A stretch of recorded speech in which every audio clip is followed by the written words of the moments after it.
এত সুন্দর একটা কোলাবোরেশন করার জন্য, এবং I am also part of this collaboration because my brand is also executed here. তো আকাশের সঙ্গে অনেকদিন ধরেই কথা হচ্ছিল যে ঋতুপর্ণা সেনগুপ্ত অভিনেত্রীর বাইরে আরও কীভাবে প্রসারতা করছে। তো আমার মনে হয়েছিল যে এইভাবেই আমরা একসাথে একটা লেবেল যদি ইন্ট্রোডিউস করতে পারি, it will be very nice. আর পিয়াল অনেক দিন ধরে এই ডিজাইনিং নিয়ে কাজ করছে এবং he is been very successful. আর ও অনেকগুলো ব্র্যান্ড নিয়ে অ্যামালগামেশন করেছে এখানে।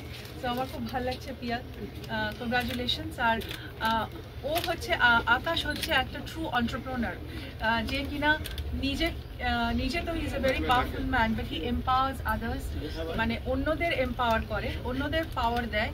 এবং সে এত সুন্দর একটা প্রতিষ্ঠান তখনই করতে পারে যাতে সে অন্যদেরকে সাপোর্ট করে এরকম একটা সুন্দর প্রতিষ্ঠান তৈরি করতে পারে। নিউ ইয়র্ক ফ্যাশন হাউসকে আমার অনেক অনেক ভালোবাসা, শুভেচ্ছা, ধন্যবাদ যে নিউ ইয়র্কের মতো জায়গায় এরকম একটা সুন্দর প্রতিষ্ঠান আছে যেখানে আমরা সবাই মিলে দুর্দান্ত শপিং করতে পারবো। এত সুন্দর সুন্দর কাপড়, এত সুন্দর, আমাদের বলে না বাঙালিদের 12 মাসে 13 পার্বণ।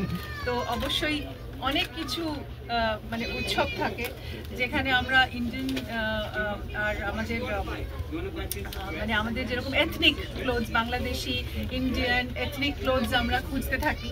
তো সেরকম এরকম সুন্দর যদি ওয়ান স্টপ জায়গায় সব কিছু পাওয়া যায়, তো নাথিং লাইক ইট। তো আমি বলবো যে এটা আরও বড় হোক, আরও মানুষ আসুক। তবে হ্যাঁ, এটাও বলতে হবে যে এখানে মানুষরা যেন আসে, দেখে, কেনে, এটারও একটা যে এটার প্রচারটাও যাতে আমরা সবাই সুন্দরভাবে করতে পারি এবং মানুষের কাছে পৌঁছে দিতে পারি। আজকের যুগটাই হচ্ছে অ্যাডভার্টাইজমেন্টের, পাবলিসিটি এবং ওয়ার্ড অফ মাউথ। আমরা যদি সবাইকে বলি তাহলে এই জায়গাটা আরও প্রচার পাবে। এবং আমি আবার আকাশকে ধন্যবাদ জানাবো, এশাকে ধন্যবাদ জানাবো, পিয়ালকে, এবং আমার ব্র্যান্ড আছে এখানে রাস, যেটা এখানে অ্যাসেম্বলেট করেছি, এবং আরও অনেকের ব্র্যান্ড আছে। So all the best to the entire team. আমরা কাটি স্ট্যান্ড বাই হ্যাঁ, তারকা চলে আসছে, একটু সবাই বিসমিল্লাহ বলি, আমরা শুরু করি। যদি বিসমিল্লাহ বলেন, সেলিব্রিটি করে রেডি, এটা কি শুনে আপনারা ধরেন হাতটা রাখেন। হ্যাঁ, 3 2 1 গো। বিসমিল্লাহ।